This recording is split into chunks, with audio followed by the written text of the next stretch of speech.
August 1979. 5 friends from Santa Paula set off on a weekend hike through the Sierra Nevada mountain range. They were young, fit, and familiar with the trail. They told their families they'd be back in 3 days. They never came back. 6 days later, search and rescue teams located their campsite. The tent was zipped shut. Their belongings were undisturbed. Food was still packed. It looked like they had just gotten up and walked away. Near the tent, they found something strange, a broken cassette recorder. Forensic specialists managed to recover part of the tape. What they heard left them shaken.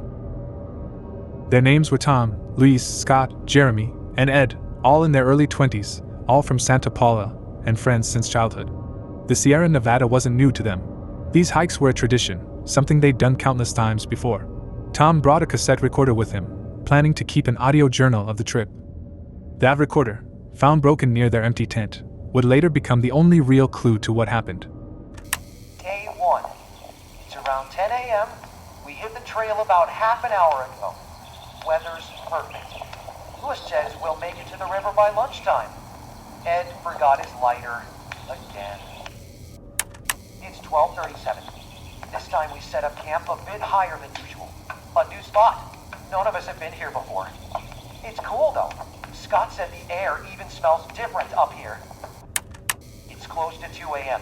We all woke up. There was someone walking around the tent. We heard footsteps. Ed swears he heard someone humming. Could have been the wind, but it just feels like we're not alone. Then comes the final tape. She's calling me. By name. You don't hear her? She wants me to come. What are you talking about? No one's calling you. Stop! Where are you going? Come back, Tom!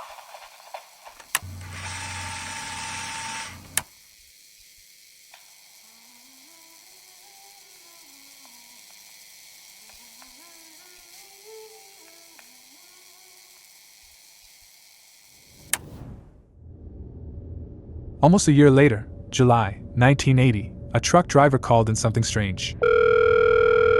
911. What's your emergency? Hi. Yeah, I just found a guy on a forest road. He's not saying anything, but he needs help. He's holding this chain like a pendant or something. Won't let go of it. The man they found was Luis Harper, one of the 5 friends who vanished in 1979. He was taken to a nearby hospital. For 3 days, he didn't say a single word. Doctors noted severe sunburns. His hair had turned white. His body was dangerously dehydrated. The medallion Luis had belonged to Angela Miller, who disappeared in the same forest back in 1953. When Luis was asked where he got it, he replied, I found it near the black tree. I know how to survive. I know. I never answered her. That's the only reason. I stayed silent. The others, they answered. After Luis gave his statement, a police search team was dispatched into the mountains, 6 men total, 2 detectives, a tracker, a forest ranger, a forensic specialist, and Officer Gary Holt. The team split into 2 groups, and Holt remained at the base camp with part of the crew, maintaining radio contact and coordinating the operation. On the 3rd day, the forward team reached the location.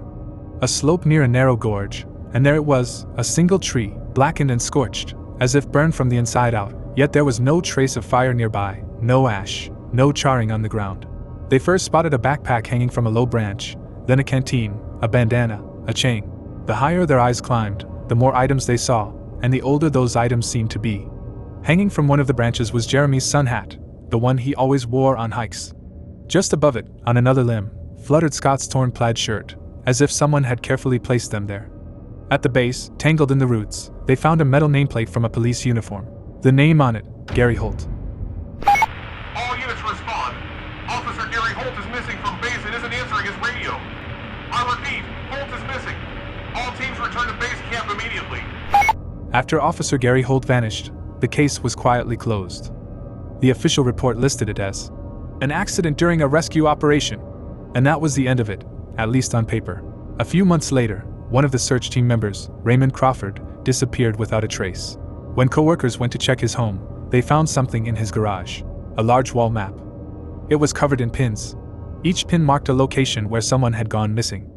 At first, they were clustered within the Sierra Nevada, all matching official reports: 1953, 1961, 1979, 1980. All documented cases. But then, the pattern shifted. Pins began to appear outside the forest. Southern California. Suburbs. And then, a single red pin, right in the heart of Los Angeles. Next to the map, on a piece of paper, was a handwritten note. She doesn't wait in the forest anymore. She's hunting now. She used to call from far away. Now, the voice feels closer. And maybe, for the first time, she came for the ones who listened. Maybe you just heard a voice you thought you recognized. Maybe you turned around when someone called your name. But are you sure that when someone says your name, it will be a person